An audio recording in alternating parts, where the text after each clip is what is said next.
आहे ते सगळे सावकारकी संपत यायला लागले. लोकांकडून जे वसुली आहे ते वसुली स्तब्ध झाली.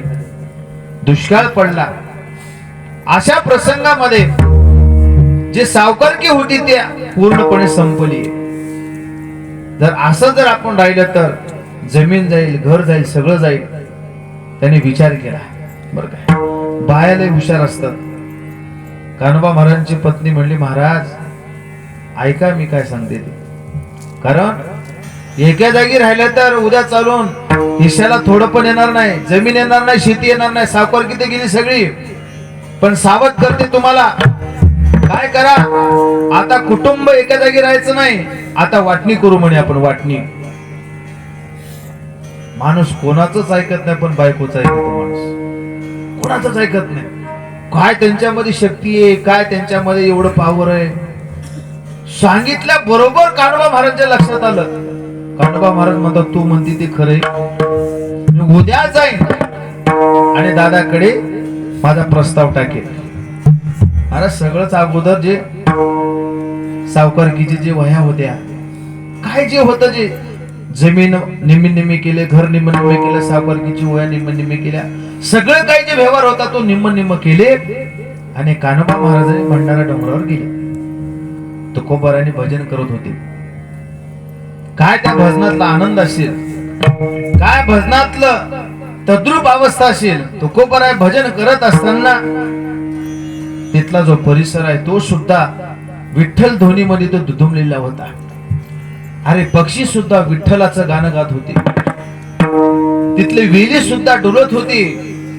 झाड सुद्धा डुळायचे नाही. जड वस्तू सुद्धा तिथं त्याच्यातून भावना तयार व्हायच्या, दगडातून सुद्धा.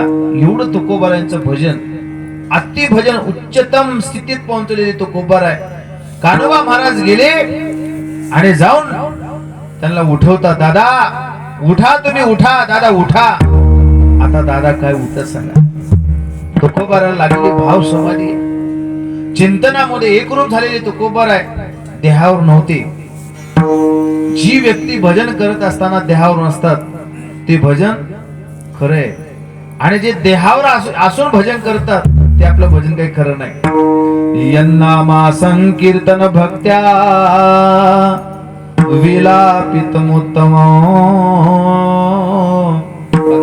याला नामसंकीर्तन भक्त्या विलापन उत्तमम. सर्वश्रेष्ठ हे नामाची, हे नामरूपी भक्ती आहे ती. आणि अशा नामरूपी भक्तीमध्ये एकरूप झालेले तुकोबारायला त्याला आवाजच येत नव्हता. बर काय, महात्म्यांना कधी कधी आवाजच येत नाही. काय येत नाही?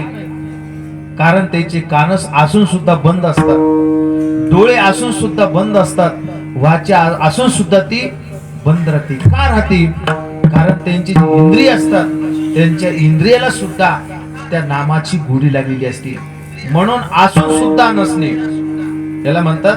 म्हणून स्थित प्रज्ञेचं वर्णन करत असताना भगवंतानं दुसऱ्या अध्यायामध्ये सांगितलेले आहे. तो स्थित प्रज्ञ कशाला म्हणतात? स्थित प्रज्ञ शेका भाषा समाधिस्तसे केशव. ए केशव, मला त्या स्थित प्रज्ञाचं वर्णन करून सांगा की तो कसा आहे, तो बोलतो कसा, तो पाहतो कसा, तो खातो कसा, तो ऐकतो कसा, तो हाताची क्रिया करतो कसा, आणि तो झोपतो कसा, आणि त्याची समाधी कशा, एवढं सांगा. महाराज या खूप त्याचं चिंतन केलेलं आहे त्याचं, त्या महात्म्याचं. मी पूर्ण नाही सांगत, ववी सांगतो बरं काय. त्या महात्म्याचं वर्णन करत असताना माऊली सांगतात, तोही नेत्री पाहे श्रवणी ऐकतो आहे, परितिथीचा सर्वता नोहे नवल देखे अर्जुना. ए अर्जुना, तोही नेत्री पाहे, तोही नेत्रानं पाहतो, तोही श्रवणी ऐकतो आहे, परी